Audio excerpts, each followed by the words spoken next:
Great. So thank you all so much for joining us for the Monday, July 18th job search help session. Today's topic is tools to sharpen your job seeking strategy. We're going to learn how to build relationships that will help your career using both conventional and unusual methods. We're going to discover effective communication techniques and explore calendar management and research tools. We're going to learn why job seekers should always consider themselves in marketing and sales. We're going to discover how to better market and sell ourselves. And this is led by Ray Mascola, who's a business development advisor. He's a coach and he's an owner of Targeting Sales Growth. So all 20 of us or so, let's give a big virtual round of applause to Ray for joining us here this afternoon. And Ray, I'm going to spotlight you and I'm going to share your slides. Just give me 10 seconds.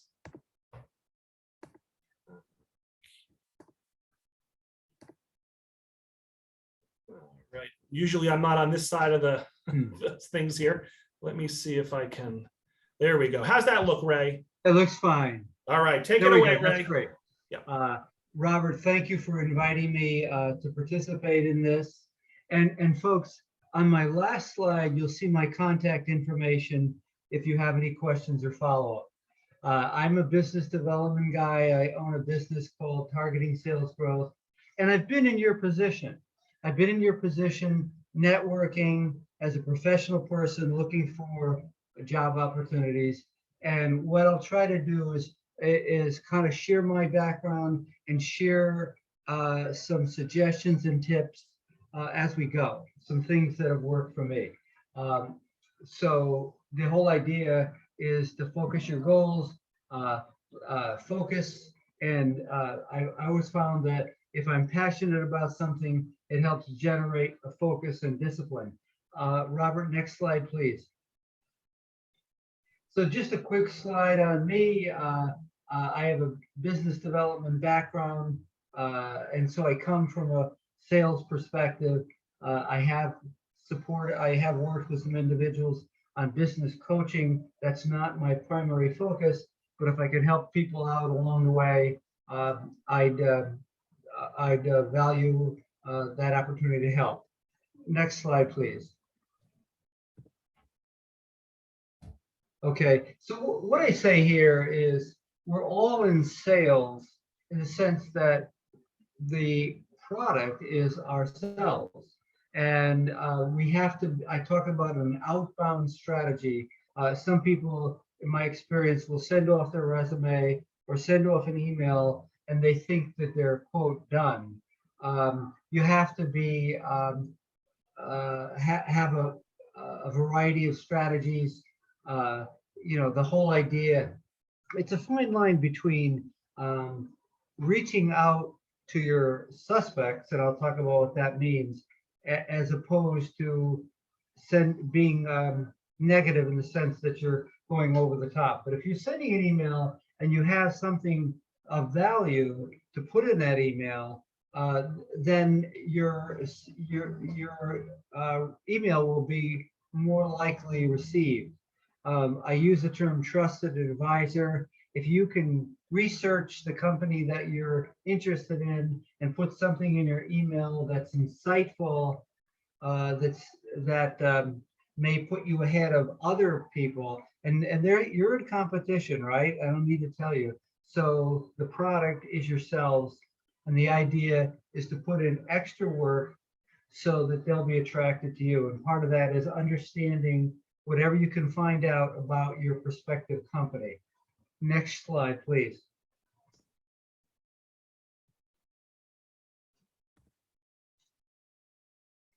One second, Ray. Sorry. Let's see.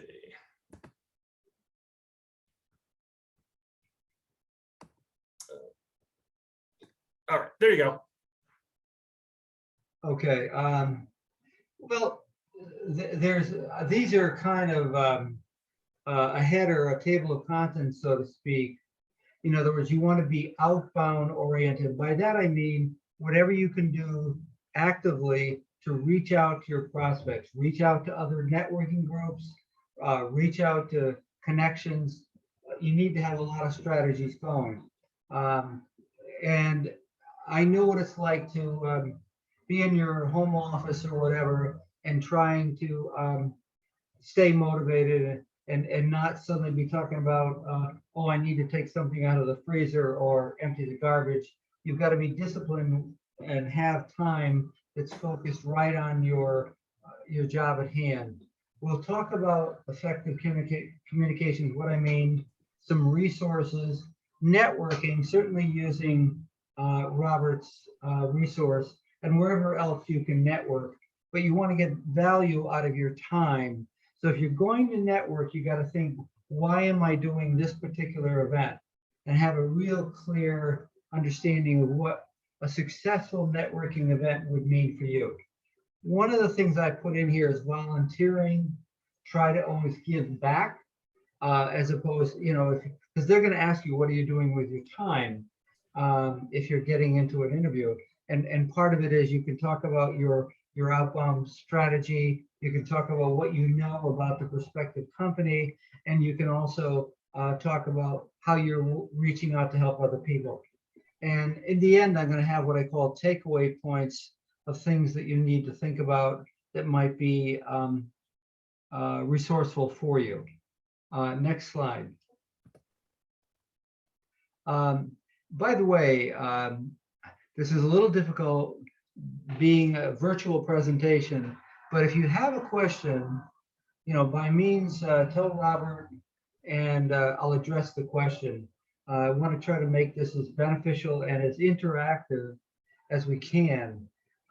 So, these are some things I put in here: work, fun, exercise, do something, whether it's walking or going to the gym or something physical to complement everything else you do. Now, unless you're working part-time, this job ought to be full-time. And that means working as full-time as you can. Again, I understand some people may have a part-time job, but you want to make a commitment to yourself, make this your full-time venture. I read, I don't know if this is true, but I read once that President Thomas Jefferson said, I find the harder I work, the luckier I get. And sometimes that happens for me, where I work hard and something happens where I get some success. It might not be directly related to the specific activity I made. It might be something else, but I find that if I put in the time, good things happen. One of the things I talk about is staying organized. Your follow-up mantra is, what's your next step? What's your next step? If you don't have a next step with a company that you're targeting, you don't have a target. You've got to think of your next step and put it in your calendar. One thing I do is I schedule time for research, or I schedule time for follow-up work on prospects. And then I talk about different tools. You want to have your online calendar, and after you send out an email, say, I always put it in my calendar. They're going to contact them 3-4 days later, no more than that, and keep a file of all your correspondence. Some people use a spreadsheet, some people use a customer relationship management tool, but you want to have a way to organize your communication and track your next steps. So like I always have time for, well, what I call it is working in the business and working on the business. So in my case, working in the business is working on the sales information that I provide to paying clients.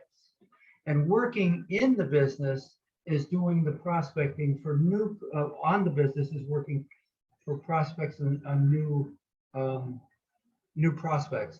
So the way you could divide it up is you've got your targeted prospects, companies that you'd like to make traction with, get traction, and you're doing stuff with them. You're researching, you're emailing, you're trying to follow up, and then working on the business is finding new prospects that are in addition to the ones that you've targeted, because maybe the ones you targeted, some of them aren't working, so they come off the list, and maybe companies that you're researching come on your list as targeted prospects. Next slide. Okay. What I want to say here is having real effective communication is critical. And one of the subsets of that is listening skills. And I'm going to talk about that in more detail. But the idea of listening is to understand what the other person is conveying to you. And it may not be just the words, it's the meaning. What is it they're saying to you, and why, and what is the message that you need to hear? Because that's critical, because if you come back with a question or an answer that relates to their to their conversation, that can be really beneficial to you, because you conveyed that you understand what the other person finds as critical, and that you're paying attention, and hopefully maybe you have some insight that that's applicable to what the other person had to say. So, and here is some ineffectual styles where you're simply asking questions, but there's no meaning to the question. In other words, it doesn't relate to the company. And I'll talk about this, you asking questions that don't necessarily solicit a response is, like somebody says, is it hot enough for you? That's just a generic thing. But some things that are just throwaway statements, that you want to be able to have a closed-ended, a closed-ended question doesn't solicit a response. An open-ended question, which I'm going to go into, solicits a dialogue, and that's what you want. Whether it's a dialogue with somebody else you're networking with, or dialogue with somebody that you're trying to connect with related to a targeted company. And of course, we all have to be cognizant of the fact that we want to have our airtime. And if you're thinking about our airtime, that we want to jump in when the person's taking a pause, and that's what you're focused on, you may miss what the person had to say. Next slide, please. Okay. Stephen Covey was a business guru in the 90s. I think he died about 15 years ago. And he wrote a book called 7 Habits of Highly Effective People. And different, as he called them, habits were chapters that gave a lot of good information that I found real helpful. And the one that I follow is habit number 5, which is actually was chapter number 5. And it goes like this: seek to understand, then to be understood. So if we can understand what the other person is saying, and then look to be understood ourselves, that will provide a lot of benefit in terms of developing the relationship, whether it's to develop a relationship with another networking person, or develop a relationship with a prospective company. It's a real skill that can benefit you in so many ways. Most people are simply are speaking or preparing to speak, not listening to what's being said, understanding what's being said, and then convey what they have to say. If we are not really listening, then we can miss what the other person has to say.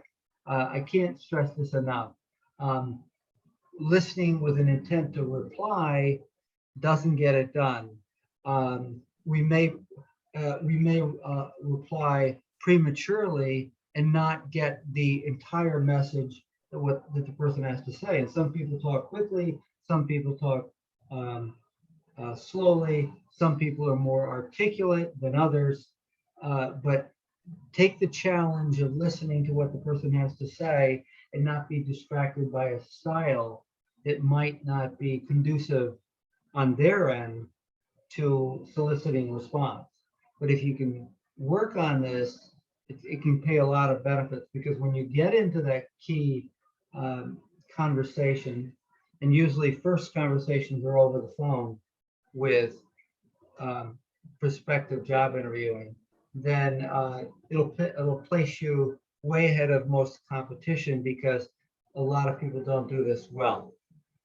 Next slide, please. Okay, this is just an example of closed-ended conversations and questions that don't solicit a response. And now we're going to go to open-ended questions. Next slide. Okay, so what Stephen Covey talks about is set aside your autobiography. You know, a lot of people are proud of what they do this and they do that, and I've done this other thing. And you don't want to be obvious in that we may be saying things that are not effective. They seem to be self-serving, and they don't help you.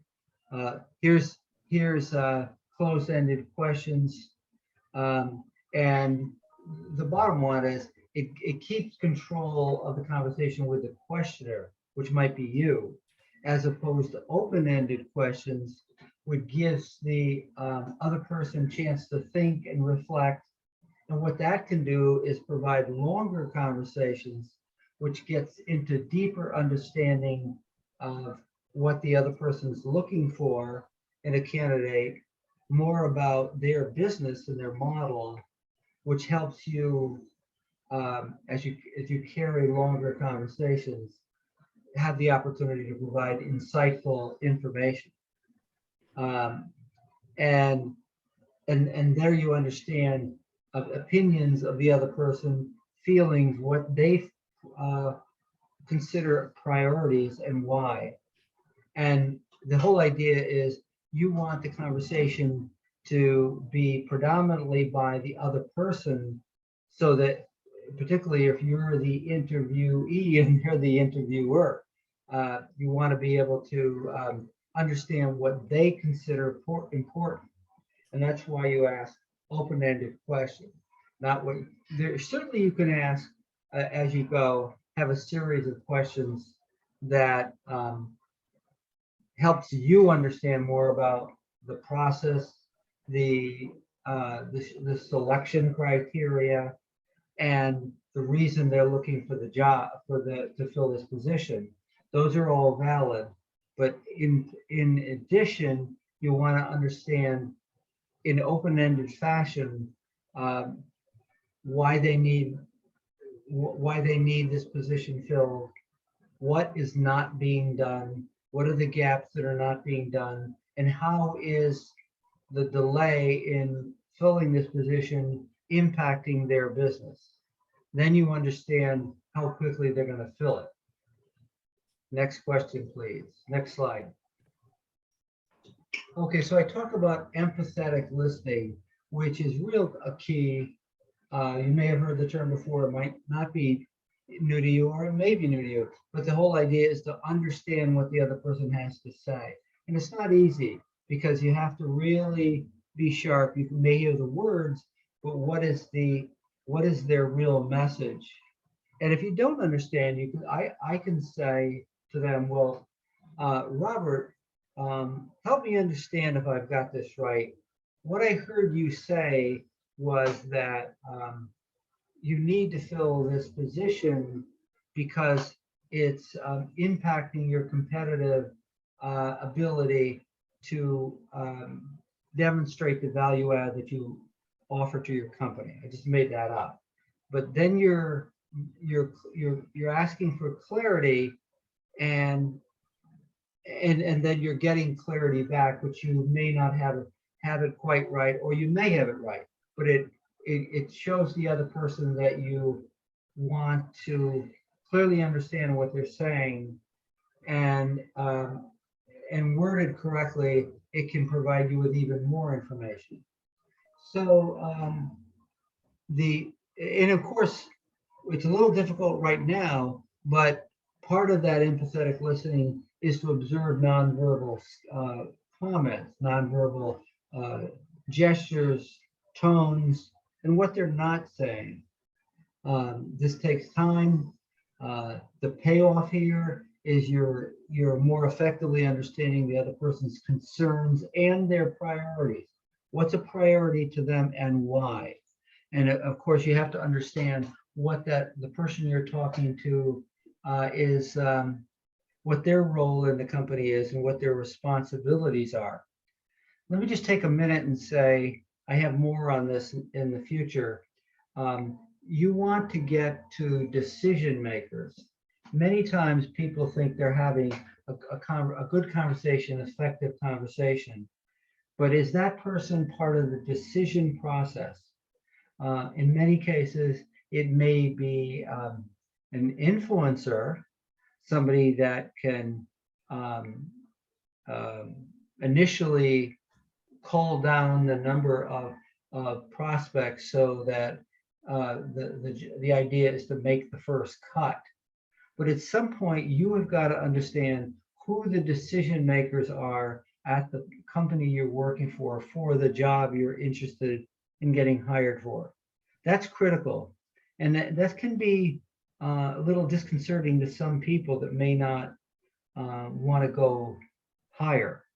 But when you're a little uncomfortable with looking to find out who the decision maker is, think that your competition, other candidates, somebody is doing what I'm suggesting you do. Find out who the decision makers are, because they're the ones that ultimately are going to get you hired or not get you hired. Next slide, please. Okay, seek to understand. You're looking to understand so that you adjust based on the new information you get. And you're getting the payoff here, as I say, is the responses on the other side helps you get clarity on some facts, helps you understand what they consider a priority, their perceptions on why they want to hire somebody, and it helps you then ask open-ended questions to, the term is obviously peel back the onion, get deeper into understanding what the role of the new hire will be and how that helps the company solve critical problems in a timely fashion. And I say in a timely fashion because if your job doesn't relate to the business model and getting issues solved, then maybe there's not a need to hire your position quickly. And you want to know where you stand in terms of whether the job opportunity is near term or far term. Another takeaway, by evaluating what the other person has to say, it helps you understand the other person's intentions, the intentions of what they have to say about the opening, how it's critical to their business success, why they are looking for certain criteria in terms of skill sets, and then you've got to figure out how you can characterize some part of your skill sets to address to what they're looking to solve. You're not going to be 100% fit. Nobody's 100% fit, but you have to understand whether you have a basic profile that helps you compete for this job. And that's what you really have to understand. Next slide. What I'm showing here is a sales prospecting funnel. And the concept here is you need a lot of prospects to get a deal. In your case, a written job offer for a position that you want. And so in the top, and we have this in sales, there's a funnel, like a funnel that you may pour oil into your engine. It's wide at the top and narrow at the bottom. And the idea is you're going to need a lot of prospects to get to that one or two companies that you're interested in them and they're interested in you. And I just show some steps along the way. And I'm going to mention, if you can see the second level, turning suspects into prospects. So a long time ago, and I've been in sales a long time, I was excited with a sales call, and I went back and talked to my VP of sales. I was a young guy, and he started to really ask me some compelling questions. And he then told me, Ray, you don't have a prospect, you have a suspect. So the issue is you need to understand why they want to fill this position, how it relates to the overall business, how it specifically relates to them, either in the revenue side, increasing their revenue, or helping them cut costs in some way to compete more effectively with their top competitors. You need to understand why that works. You need to understand why this is a critical position that they need to fill. You need to understand clearly the criteria for hiring somebody. And then you need to really, in your best fashion possible, convey to them why you have a skill set that you think can do the job. And you have to be ready with the obvious question, okay, if we hire you, what's your plan in the next 30, 60, 90 days to help the company? And that helps you basically putting your proposal for the solution. You're finding out why they need to hire this position, how it's impacting the business, and your solution, so to speak, on what you would do over the next 30, 60, 90 days. Now, you may not know this in the first initial interview, but as you delve into understanding the company and understanding the position and understanding the priorities of whoever you're talking to, then you can start to help formulate what you would do in terms of an action plan for this position. And this is a funnel, prospecting funnel. And the idea, you have a lot of prospects at the top and just one or two at the bottom. Next slide, please. Okay. Expanding your comfort zone. In other words, calling high or emailing high. That means decision makers, management at the highest level, which may not be part of your initial comfort zone. Job fairs, researching the company. Sometimes you might be researching the investors of that company. That's always worked. Somebody put up something and then I didn't see it all again. If you can put it back up again. I can read it to you, Ray. Yeah. Bill asks, what do you recommend if you are talking to the screener, but the director or manager of the position of the department or team is also an open role? I'm not sure if I read that correctly. Let me try again. What do you recommend if you are talking to the screener, but the director position of the team is also an open role?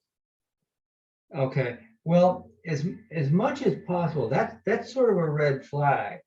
It might be a case that the company is expanding rapidly, and they're filling positions along the way. But it's curious that they would be providing they would be hiring for your role, and the person above that is an open hire. So because um, first of all, I would ask, apparently somehow you found out that the director's role above your position is an open hire. And one of the things I'd want to find out is, as I work with the interviewer, a lot of times I like to find out the selection criteria for the job, so I can understand how I can effectively present my skill set, my successes, to match what you're saying in terms of the selection criteria. But if the manager of this position above me is open, will the selection criteria change when that position is open? And the next question is, how quickly is that position going to be filled before the position that I'm competing for will be filled? You want to get information in terms of the hiring process, so you know where you stand. And those are initial stops, initial things. Plus, doing research on the company. You can do that in a couple of ways. Simply go to their website. Well, one of the things I've done is you can type it in Google, and if you can find investors that that are investing in the company that you're targeting, you might get some information that way. Who are they investing? And if you can talk to somebody in that investment company, you may get some good information there.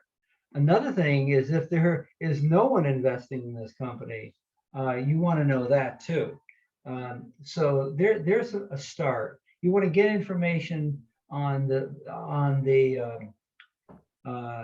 health, economic health of the company, and you want to get some information on how the hiring process of the director affects the hiring process of the role that you're competing for.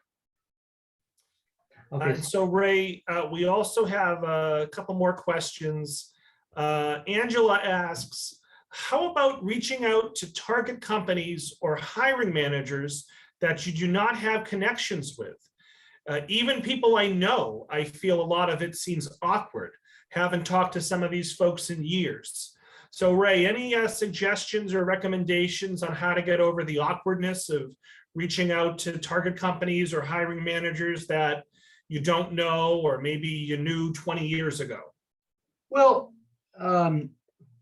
one of the things is informational interviews. I want to address a comment that someone also made, but I want to address your comment first. Informational interviews where there's no pressure to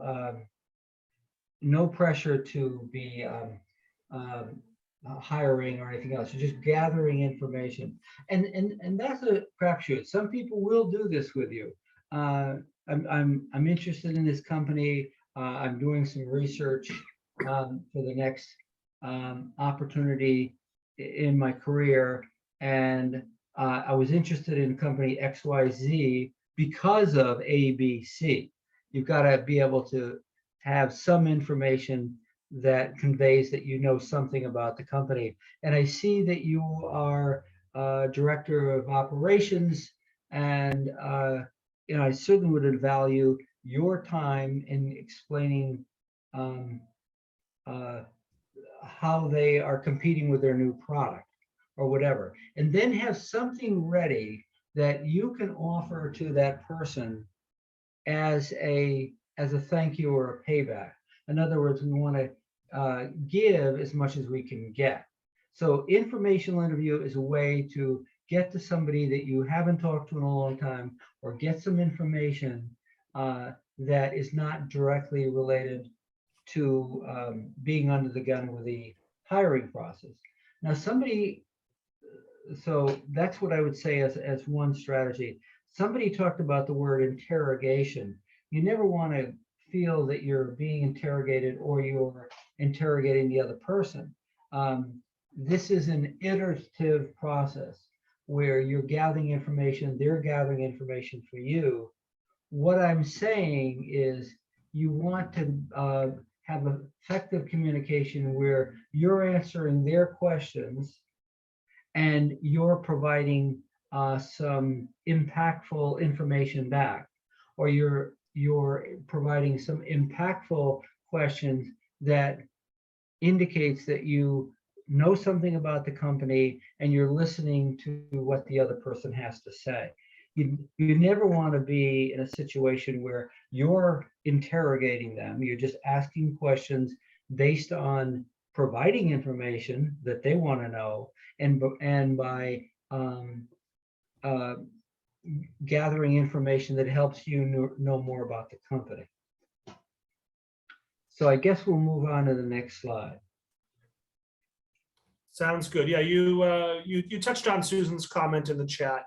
Okay. So let's move on. Something I mentioned too Before is you go, that before you go on to this slide, Right. I have Sure. something else, but go ahead, Robert. I was just going to mention that many public libraries in the state subscribe to the Boston Business Journal, either digitally and or in print. I know Tewksbury does. So I would encourage folks to check that out. And I do believe that the Boston Business Journal does have a special rate for job seekers. So that's something you might also want to check out as well. Yeah. Go ahead, Ray. Yeah. When I was looking for a job, I would read the Boston Business Journal hard, and they usually have it in libraries, and then sometimes hard copy. Because what you're doing is, as I say in the slide, you are identifying companies that are growing, and but you might be identifying a competitor of your target company that is growing. That's another thing, is you do research on your targets. Who are their competitors? Who are their competitors, and what are they doing well? Researching venture capitalists, other investors can give you information on your company. But certainly the Boston Business Journal has a lot of information on what I'd call movers and shakers. Networking, certainly going to local networking groups, Chamber of Commerce groups, business associations, and then we'll talk about LinkedIn. Go right ahead. 1 second. Here we go. Yep. Okay, so I don't know how many people use LinkedIn. That's my that's my shot up there. And you want to have a presence on LinkedIn just to show your credibility. And it's a way to get background information on maybe the person you're going to talk to or other people in that company, and to understand who they are, what they do, and maybe where there's a connection in some way between what you read in their profile and you. It certainly provides a host of information for research. Okay, I'm holding here. Okay. Yeah, I think going back to the question, somebody's looking at a target company and they know somebody in that company, but they haven't spoken to them for a long time. And it's the same sort of thing. You don't want to feel like you're getting and not giving in some way. So it's fine to contact somebody that you haven't talked to in a long time, and I would do it through email or through a text if you have a cell phone number, probably email, where you want to be forthright in saying that you're a candidate for a company, the company that person works for, and you want to be able to say why. Why do you think that company is, why you're impressed with them? And then you go back to Boston Business Journal and others. Why do you really think that company is should be a target for you? And then, of course, why you think you could be an asset to them. Now, reaching out to your long lost friend, you don't have to give chapter and verse on this, but have some statement as to why you are impressed with the company and why you think you could be an asset. And then again, you're asking for some information. You want to acknowledge that you know what they do, and maybe you'll have to find out whether they would be in the decision process for your job. That's critical. But then, come up with something creative as to how you could help them. It might be that the person is involved in competitive work in some way, and you include, because you need to know what they do in their job, the long lost person now. And maybe you put in a comment that you've done some research. I see that you work in, part of what you do is involved in competitive analysis. I just saw this article on an issue of Boston Business Journal, or Inc. is another one, in which they talked about one of your competitors. Here's a link to the article. What you're trying to do is show that you're not looking to just get information and not value their time. Next slide. And just to note that Mark recommends Worcester Business Journal as well. Oh, yeah. I'm always showing my greater Boston bias, but Yeah. For those who are in Central Mass or Western Mass, definitely check out the Worcester Business Journal as well. Right. And then you can go to, again, sometimes there's business associations, just a collection of businesses in certain areas. And then you can also look at the vertical, the industry vertical that your target company's in. There's vertical associations for companies that are in finance, technology, others. You can do search to get information that way. So all I just showed here is, you can do search. You want to know CEOs, and you could put CEOs and then list the names of companies that you're targeting. But the idea is, if you can start to go down the hierarchy of companies, and LinkedIn can help you to see information on people that are senior management in the companies that you work for, that you want to work for. You may find some information on somebody that you used to know before, that you think you can connect with because you're both members of the Greater Boston Tiddlywink Club or whatever.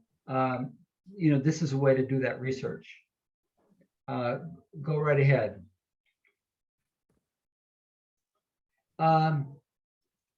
Yeah, I just want to mention here, this is a balance. We want to have a reason why we're doing something. It's part of your, I said the word campaign. You want to have, that's not your word you use with your prospective employer, it's just internally. And you want to make sure that your activity is focused on an outcome. It's not just activity that I sent out 37 emails today. You want to know what the goal is for that. And if you want to have your effort focused on looking for information on your target list of companies. And again, why are they your target list? And that's a dynamic list. Companies get added to it, companies get subtracted from it. And, these are some sites that I had up here. There's other sites, many other sites. These are just a couple of links. Part of it is finding information on your target companies or finding new target companies in your industry. Or part of it is just doing some networking. Now, sometimes networking can be a crapshoot, where you go where I'm just looking at where you go to a networking group and it's not what you thought it would be. Or I went to another networking group where it was actually really interesting. It was in Southborough, which is near Framingham, and might be out of your area, might not. But the thing that was interesting, they did kind of a musical chairs thing where you sat at a round table with maybe maybe there was 5 at a table, and you all got to give your quote elevator pitch. Now, you know what an elevator pitch is, right? You're on an elevator for 9 floors and they ask you what you do. So it's got to be real concise, real clear, and then what are you looking for? So when you're at the table where there's the round robin, people are talking about what they do and what they're looking for. And that's got to be real clear. And then as you go around the table, again, helping other people, listening to what they have to say and what they're looking for. And maybe you can help them, because maybe as you help them, you're developing a bond, and they might be a resource for you. But you don't do it thinking, I'm going to help them because they'll be a resource for me. You just want to be able to have that mindset that you're always looking to give as you get. So let's go forward. One of the things I want to go back, just keep the slide here, but social media. Sometimes it works more for others. You can certainly find out about companies through Facebook. You may find connections through Facebook or other social media that you use. Just a caution is stay focused.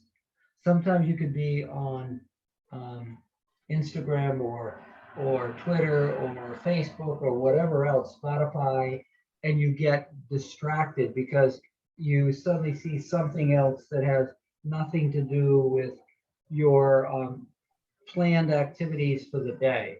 So the good news is social media has loads of information. The bad news is social media has loads of information. So just be aware of what you're trying to do today. Volunteering, I always have been members of in some way of a group where I'm volunteering, because again, you want to be able to answer the question, what are you doing now? I see that you mentioned that you're in the process of looking for a new opportunity. And what you can also say is that I do such and such, and it may have something to do with your skill set. It may not, but you want to be able to do something because it's the right thing to do. And it could be a way of practicing your communication skills when you're working with volunteers and finding out what the head of the volunteer group is looking for in candidates to work on the project. So, and you may, this has happened for me, get some networking opportunities, job-related opportunities while I'm doing particular volunteering opportunity. Next slide.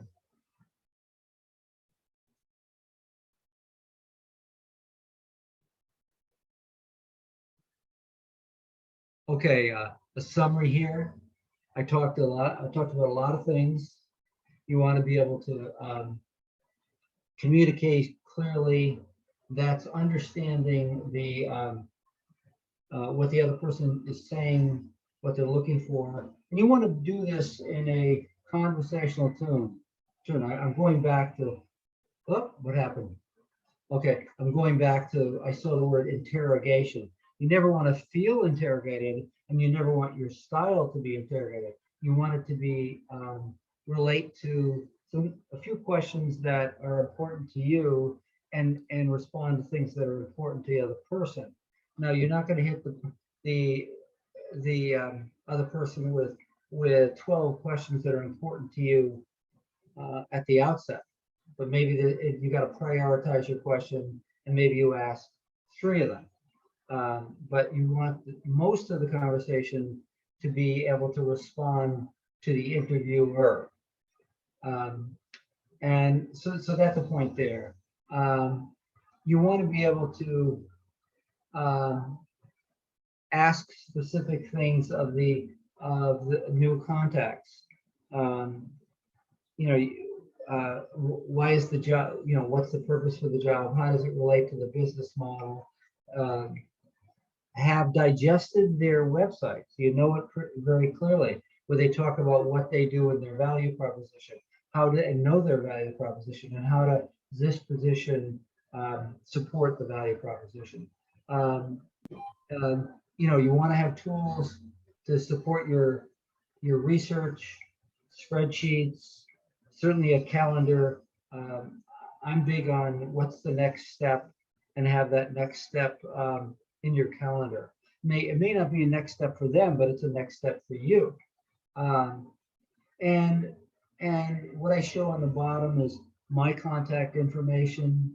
You're welcome to call me. I'll say it again. I've been in your position, and sometimes it's you get lucky early on, and sometimes it takes a while, and it's not easy. It's because you're dealing with the unknown of other people and other time frames and other needs that they may have, where it may come across initially that they want to hire somebody in the next 2 weeks, and then things change, whatever happens.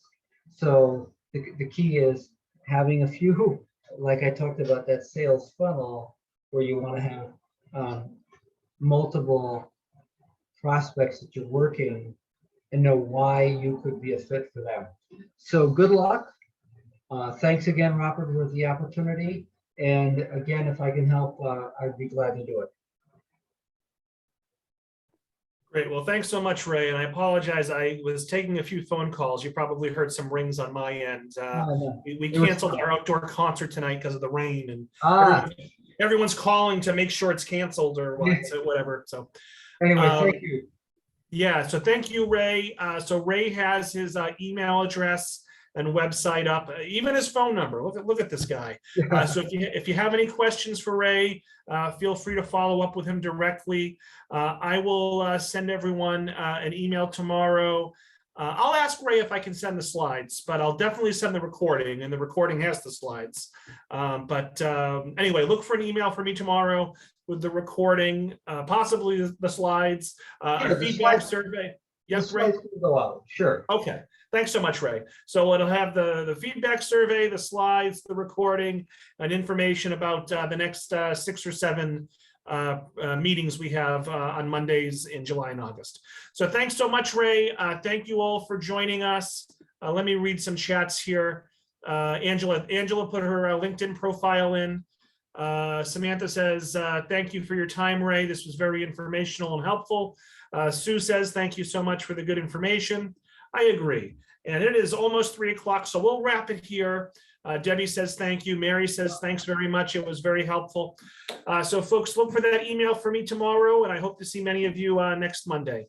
Thanks again, and have a great day. Thanks again, Ray. Good luck. Yep, have a good one. Bye, everyone.